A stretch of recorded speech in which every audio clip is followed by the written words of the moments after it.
8,000 రూపాయల ఆశా వర్కర్కి, 13,000 రూపాయల మా అంగన్వాడీ టీచర్కి, 17,000 రూపాయల మా అవుట్సోర్సింగ్ ఉద్యోగికి, 12,000 రూపాయల మా అవుట్సోర్సింగ్ ఉద్యోగికి. ఈ చిన్నలకు నువ్వు డబ్బులు ఇస్తలేవు. తక్షణమే ఎన్నికల ముందు ఇవన్నీ కూడా ఎక్కడైతే అవుట్సోర్సింగ్ కానీ కాంట్రాక్ట్ ఎంప్లాయీస్ కానీ వాళ్ళకంతా చెల్లించమని డిమాండ్ చేస్తారు. గెస్ట్ లెక్చరర్స్ ఉంటారు, మీకు తెలుసు, నేనే మాట్లాడిన లాస్ట్ స్పీచ్ అన్నాడు.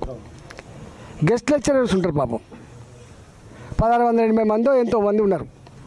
అప్పుడు వాళ్ళని తీసుకుపోయి అరెస్ట్ చేస్తే కేసీఆర్ సర్కార్లో నేను వాళ్ళ పోలీస్ స్టేషన్లో పోయి అసెంబ్లీలో మాట్లాడినా. అవును, రాజేంద్ర గారు చెప్పింది నిజమే, బుద్ధి జ్ఞానం ఉండాలి. అసలు ఉద్యోగం అంటోడు 9 నెలల నౌకరీ చేసి మళ్ళీ 3 నెలలు వేరే దగ్గర చేస్తారా? 12 నెలల జీతం ఇవ్వవా? ఇచ్చే జీతం ఏదో 12 నెలలు ఇవ్వు. ఆ 9 నెలలకు ఇచ్చే జీతం ఏదో నువ్వు 12 నెలలకు ఇవ్వు. ఇవాళ వాళ్ళకైతే జీతభత్యాలు కాదు కదా, రెన్యువల్ చేయలేదు ఇప్పటిదాకా. వాళ్ళు మంత్రుల కాలం మీద పడ్డారు, వాళ్ళ కమిషనర్ కాలం మీద పడ్డారు. వాళ్ళు ఇవాళ గెస్ట్ లెక్చరర్లు ఎవరైతే ఉన్నారో వాళ్ళు ఇలా అన్నమో రామచంద్ర అని చెప్పి ఆగమవుతున్నారు.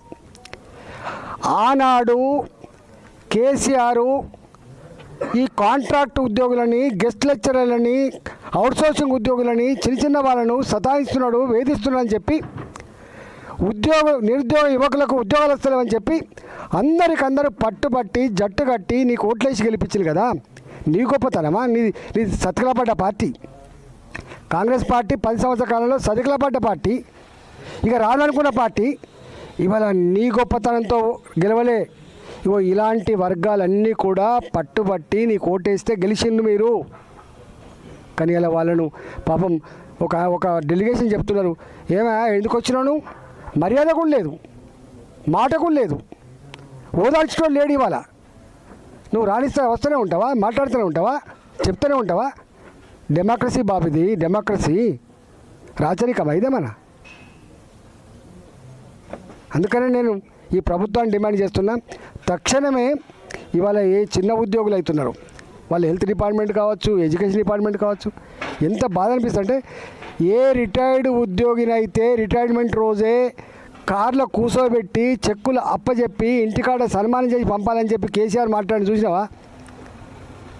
ఇవాళ రిటైర్డ్ ఎంప్లాయీ సంవత్సరమైనా 2 సంవత్సరాలు రిటైర్మెంట్ బెనిఫిట్స్ వస్తలేవు.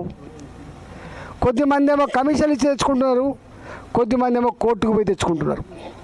దుస్తుంది అలా.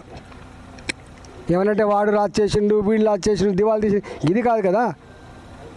నువ్వు వచ్చినప్పుడు తెలియదా? రాష్ట్ర ఆర్థిక పరిస్థితి మీద మీరే కదా శాసనసభలో మాట్లాడింది, అనేక సందర్భాలు మాట్లాడింది. మీరు తెలిసే కదా మీరు హామీలు ఇచ్చింది. నీ 6 గ్యారెంటీల గురించి ఎవరు మాట్లాడతలేదు. ఇవాళ నీ 6 గ్యారెంటీల గురించి ఎవరు మాట్లాడతలేరు, 66 హామీల గురించి ఎవరు మాట్లాడతలేరు, ఇవాళ మేనిఫెస్టో గురించి ఎవరు మాట్లాడతలేరు.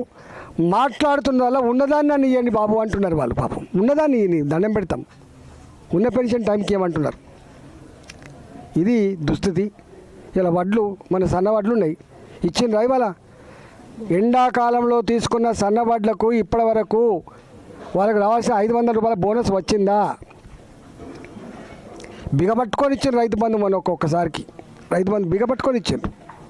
రుణమాఫీ మొత్తం చాలా దిక్కుల మా దగ్గర గడికేశ్వర మండలం మనం పోయి వచ్చిన గడికేశ్వర మండలంలో ఒక్క రైతు కూడా ఇవ్వలే రైతు రుణమాఫీ. ఇది ఇవాళ పరిస్థితి. నేను ఒకటే తెలంగాణ ప్రజలకు వినమ్రంగా విజ్ఞప్తి చేస్తున్నా, తెలంగాణ బీసీ ప్రజానికానికి విజ్ఞప్తి చేస్తున్నాం. We are for reservation, we are with you. మేము మీతో ఉన్నాం తప్పకుండా. ముక్కు పిండితం. ఎస్ రా, నువ్వు ఎక్కడైతే అక్కడ మేము వచ్చేస్తాం. నేను 100 సార్లు చెప్పిన, ఒక్క తమిళనాడు మాత్రమే సక్సెస్ అయింది. ఎందుకు సక్సెస్ అయిందో స్టడీ చేసి రమ్మని చెప్పినాం. 21 మంది రిటైర్డ్ ఐఏఎస్ ఆఫీసర్లతో కమిటీ వేసి చట్టబద్ధత కల్పించి సుప్రీంకోర్టు ఏ విషయాల్లో కన్విన్స్ అవి అయితేనే కదా వచ్చింది. నువ్వు స్టాటిస్టిక్స్ తీయమంటే స్టాటిస్టికల్ డిపార్ట్మెంట్ చేస్తా, అది పని. బీసీ కమిషన్ ఏది చేస్తావా, స్టాటిస్టికల్ డిపార్ట్మెంట్ చేస్తుందా? డెడికేటెడ్ రిపోర్ట్ అని చెప్పేదో ఇచ్చిన భూసాని వెంకటేశ్వర్లు ఏమి ఇచ్చినావు నువ్వు? ఎక్కడ ప్రచురిస్తేవి? ఎక్కడ ఇతర ప్రజల అభిప్రాయాలు సేకరిస్తేవి? ఏం చేసి ఎక్కడ ప్రాసెస్ లేదు, అంతా ఆదరా బాదరా, గోల్మాల్ అబద్ధాల పునమే నడపడం, సమన్వయం లేదు. ఒకరు చెప్తే ఒకరు, మేము అడిగిన పెద్దలని ఏమైనా మీరని చెప్తున్నారని మా మాట ఎవరు ఇంటోట్లు లేరండి అంటున్నారు. అందుకని ఇవాళ నేను మళ్ళీ చెప్తున్నా,